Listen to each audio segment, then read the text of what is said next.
누가 누구에게 불만이 있거든 서로 용납하여 피차 용서하고 주께서 너희를 용서하신 것 같이 너희도 모든 것 위에 사랑을 더하라. 이는 온전이니라. 그리스도의 평강이 너희 마음을 주장하게 하라. 을 위하여 한 몸으로 부르심을 받았나니 너희는 또한 감사하는 자다. 맨 늘 사랑에 사랑을 더하며 깊은 이해와 사랑으로 정말 이 땅에 살아가는 모든 순간 정말 주 안에서 하나 되는 놀라운 은혜와 영광을 경험할 수 있도록 오늘 하루도 그렇게 살아갈 수 있도록 도우시고 인도하여 주시고 주님을 찬양하며 감사드리며 예수님의 이름으로 기도드렸습니다. 아멘. 오늘 말씀 사무엘하 12장 12절에서 32절 말씀 읽겠습니다. 넬의 아들 아브넬과 사울의 아들 이스보셋의 신복들은 마하나임에서 나와 기브온에 이르고 스루야의 아들 요압과 다윗의 신복들도 나와 기브온 못가에서 그들을 만나 함께 앉으니 이는 못 이쪽이요 그는 못 저쪽이라. 아브넬이 요압에게 이르되 원하건대 청년들에게 일어나서 우리 앞에서 겨루게 하자. 일어나게 하자.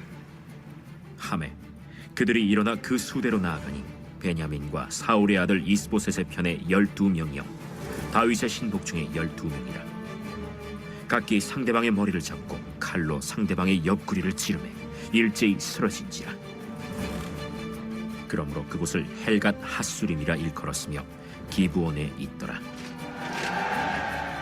그날에 싸움이 심히 맹렬하더니 아브넬과 이스라엘 사람들이 다윗의 신복들 앞에서 패하니라. 그곳에 스루야의 세 아들 요압과 아비새와 아사헬이 있었는데 아사헬의 팔은 들노루같이 빠르더라. 아사헬이 아브넬을 쫓아 달려가되 좌우로 치우치지 않고 아브넬의 뒤를 쫓으니 아브넬이 뒤를 돌아보며 이르되 아사헬아, 뭐냐? 나로라. 너는 왼쪽으로나 오른쪽으로 나가서 청년 하나를 붙잡아 그의 분복을 빼앗으라. 하되 아사헬이 그렇게 하기를 원하지 않고 그의 뒤를 쫓으매 아브넬이 다시 아사헬에게 이르되 너는 나 쫓기를 그치라. 내가 너를 쳐서 땅에 엎드러지게 할 까닭이 무엇이냐? 그렇게 하면 내가 어떻게 네 형 요압을 대면하겠느냐? 하되 그가 물러가기를 거절하매 아브넬이 창 뒤끝으로 그의 배를 치르니 창이 그의 등을 꿰뚫고 나간지라. 곧 그곳에 엎드러져 죽음에 아사헬이 엎드러져 죽은 곳에 이르는 자마다 머물러 섰더라. 요압과 아비새가 아브넬의 뒤를 쫓아 기브온 거친 땅의 길가 기아 맞은 쪽 암마산에 이를 때에 해가 지었고 베냐민 족속은 함께 모여 아브넬을 따라 한 무리를 이루고 작은 산 꼭대기에 섰더라. 아브넬이 요압에게 외쳐 이르되 칼이 영원히 사람을 상하겠느냐? 마침내 참혹한 일이 생길 줄을 알지 못하느냐? 네가 언제 우리에게 그의 형제 쫓기를 그치라 명령하겠느냐? 요압이 이르되 하나님이 살아계심을 두고 맹세하노니 내가 말하지 아니하였다면 무리가 아침에 각각 다 돌아갔을 것이요 그의 형제를 쫓지 아니하였으리라. 하고 요압이 나팔을 불매 온 무리가 머물러 서고 다시는 이스라엘을 쫓아가지 아니하고 다시는 싸우지도 아니하니라.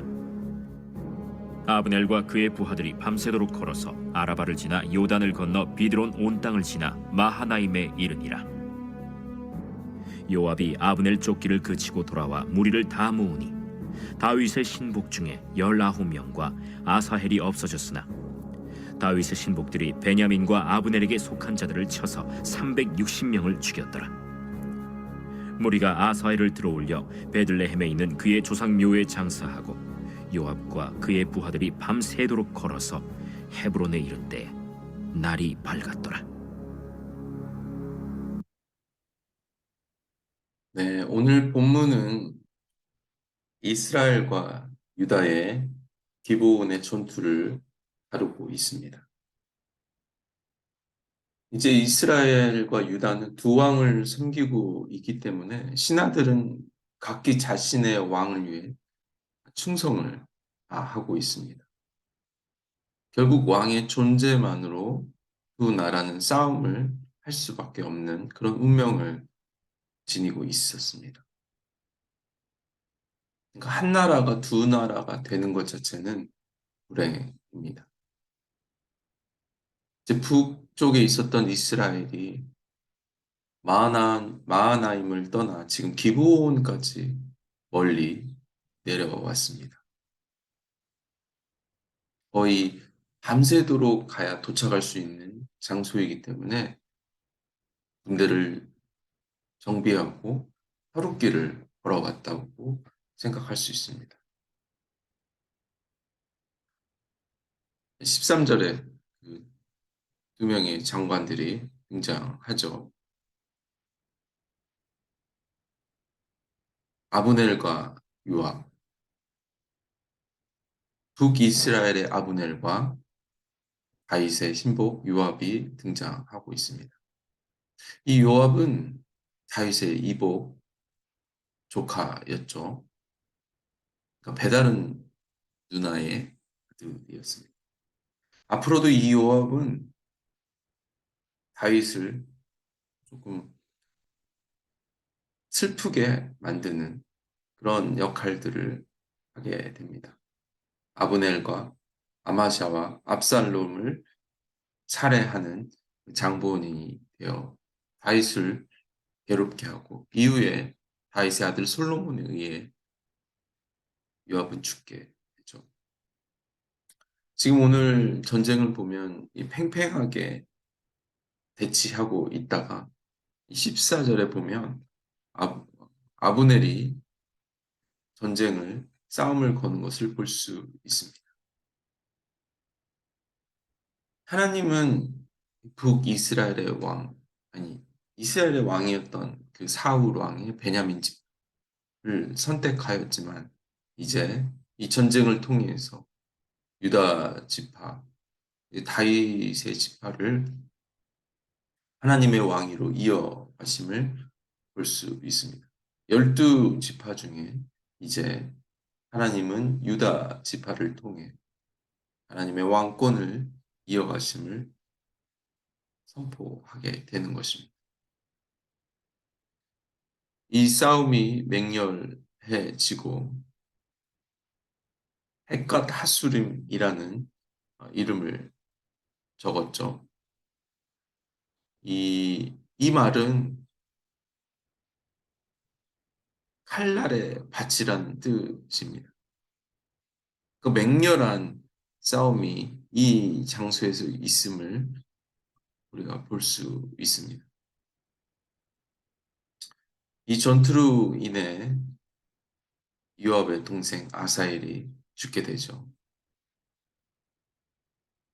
근데 아사엘의 죽음을 우리가 조금 살펴보면 계속해서 아브넬이 쫓아오지 말라고, 내가 만약에 너와 싸워서 너를 죽이게 되면 내 형 요압을 내가 이후에 어떻게 할 수 있겠냐고 계속 따라오지 말라고, 오히려 나 말고 내 옆에 있는 군사의 군복을 치라고 말하고 있습니다. 그러니까 아브넬은 도망가고 있고 그 뒤를 빠르게 지금 아사엘이 쫓고 있습니다. 결국 23절에 그 아사엘의 쫓는 그 속도가 너무 빨라서 멈추질 못해서 아브넬의 창에 몸이 뚫리는 그런 결과를 얻게 됩니다. 그 노련한 장군 아브넬이, 그러니까 사실은 아사엘과 아브넬은 이렇게 전력상으로 보면 게임이 되지 않는 그런 수준이었습니다. 근데 아사엘은 자기의 그 빠른 발만 의지하여 아브넬을 쫓다가 그냥 자신의 속도에 의해서 죽게 되었습니다. 사실 아브넬은 계속해서 21절, 22절을 보면서 보면 해칠 의도가 없음을 분명하게 설명하고 있습니다. 아마도 아브넬은 이미 전쟁이 유다 쪽으로 기울어져 있음을 알 수 있고 자신이 세운 북이스라엘이 쇠락하고 있음을 알았기 때문입니다. 요압에게 자신이 죽이지 않았음을 계속해서 설명하고 강조하고 있습니다. 아사엘에게 부탁하죠. 따라오지 말라고. 그러나 그 아사엘의 자신의 공명심, 포기하지 못하는 그 야심이 드러나는 장면. 아무리 아브넬이 회유하고 뒤쫓지 말라고 해도 아사엘은 그 자체에 마치 자신의 광기를 부리듯 쫓아갔습니다. 원래 아브넬과 아사엘은 싸움의 상대가 되지 않는 그런 수준의 차이가 있었음을 예상할 수 있습니다. 결국 이 전쟁은 유다의 승리로 끝나죠. 그 요압과 아비새는 이 승리를 만끽할 수 없었던 이유가 바로 동생 아사엘을 잃어버린 전쟁이기 때문입니다. 아브넬이 휴전을 26절에 보면 선택하죠. 휴전해달라고. 결국 북이스라엘의 사상자는 31절에 보면 360명이고 30절에 보면 유다는 아사엘을 포함한 20명이 죽었습니다. 이 전쟁은 누구의 승리도 아니죠. 동족 간의 전쟁은 저 상처만 남는 것입니다. 그래서 우리가 적을 규명하는 대단히 전쟁 중에 중요합니다.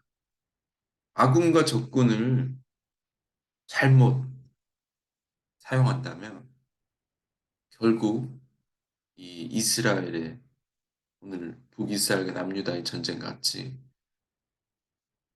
무모한 사람들이 죽어가며 누구에게도 기쁨이 될 수 없는 그런 전쟁이 결국 우리의 삶 속에서 아군을 적군을 분별하는 일은 아주 중요한 일입니다. 아군에게 총을 겨누는 것은 결국 사랑하는 사람에게 적으로 규정하는 일들입니다. 우리가 사랑과 용납과 너그러움이 사라질 때 우리 주변에 있는 분들이 적이 되죠. 결국 정죄와 판단과 인내하지 못하는 그 포기로 정말 하나님의 합당한 그런 삶을 살 수 없는 그런 우리의 삶이 되어 버립니다.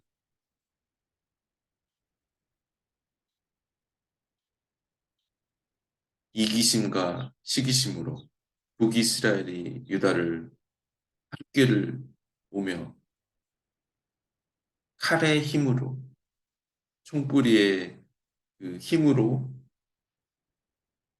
유다를 이길 수 있다고 자만하며 내려왔던 이 전쟁은 결국 이스라엘 백성들의 군대에 상처만 남는 그런 역사를 기록하고 있습니다. 그리고 인본주의로 세운 이 북이스라엘은 그런 참혹한 그런 전쟁의 결과를 만들어냈습니다. 결국 이 전쟁에 하나님은 다윗의 손 유다를 들어주시고 이제 왕권이 유다로 이양된 것으로 이렇게 기록되고 있습니다. 말씀을 정리하면 사단은 계속해서 교회의 본질과 교회가 갖고 있는 능력을 소멸하게 합니다. 기도해야 되는 공동체가 정죄함을 통해 분열과 미움과 시기와 그런 마음들로 세워갑니다. 가정도 마찬가지죠. 사랑해야 되는 가족 간에 불평과 불만과 원망과 사랑 없음이 드러나게 돼요. 이것이 우리가 싸워야 할, 우리가 승리해야 할 적을 분별하지 못한 그런 상황 속에서 우리가 날마다 경험하고 있는 그런 억울함입니다. 결국 이 칼날이 적을 향해 있지 않고 하나 되어야 되는 가족과 공동체와 그런 직장의 모든 동료들에게 이 분열을 도려내는, 불연을 만들어내는 그런 일들이 일어납니다. 우리 가정과 직장과 공동체 가운데서 이 아사엘 같은 성품이 있습니다. 자기만 믿고 자기 뜻대로 하려고 하고 하나 되는 것을 조금 더 원치 않는, 자기가 옳다고 생각하면 무조건 저돌적으로 걸어가는 그런 영혼들이 있습니다. 그럴 때 공동체는 어려움을 겪죠. 그러나 우리가 계속해서 그 영혼들을 품고 용납하고 나아가는 것이 하나님 나라를 위해, 하나님의 영광을 위해 사는 중요한 이유입니다. 우리가 계속해서 품기 어려운 그런 영혼들, 야생마와 같이 막 달려가는 그 영혼들에게 우리를 멈춤 없이 달려올 때 우리는 그 영혼들을 품고 그 누구도 상처가 없는, 누구도 슬픔 없는 그런 평과 평안을, 그런 사랑을 보여야 이 전쟁이 끝나게. 오늘도 우리의 힘으로, 우리의 사랑으로 버티는 것이 아니라 성령의 능력으로 사랑스럽고 더 존중해주고 더 존귀하게 여기는 그런 성령의 시간들이 되게 해달라고. 우리의 힘으로 하는 것이 아니라 하나님 아버지의 능력으로 우리가 그렇게 하나됨을 이루는 하루가 되게 해달라고 기도합시다. 하나님,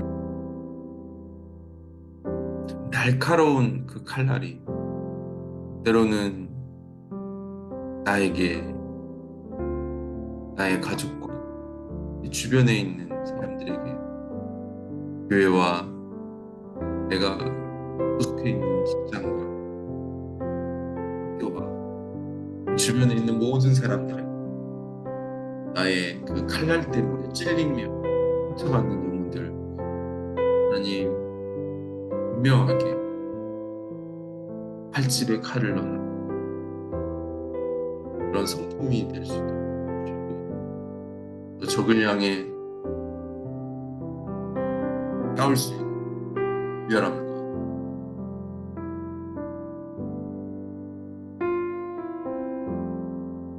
하나님 정말 온전한 분별함이 오늘 하루 있게 해주시고 나를 힘들게 하는 그 영혼을 향해 쏟아붓는 분노가 아니라 그 영혼에 넘어뜨리는 그 사단을 경계하며 사단과 싸울 수 있는 그런 복된 하루가 되시도록 도우시고 인도해 주시옵소서. 오늘 찬양하며 감사드리며 예수님의 이름으로 기도드렸습니다.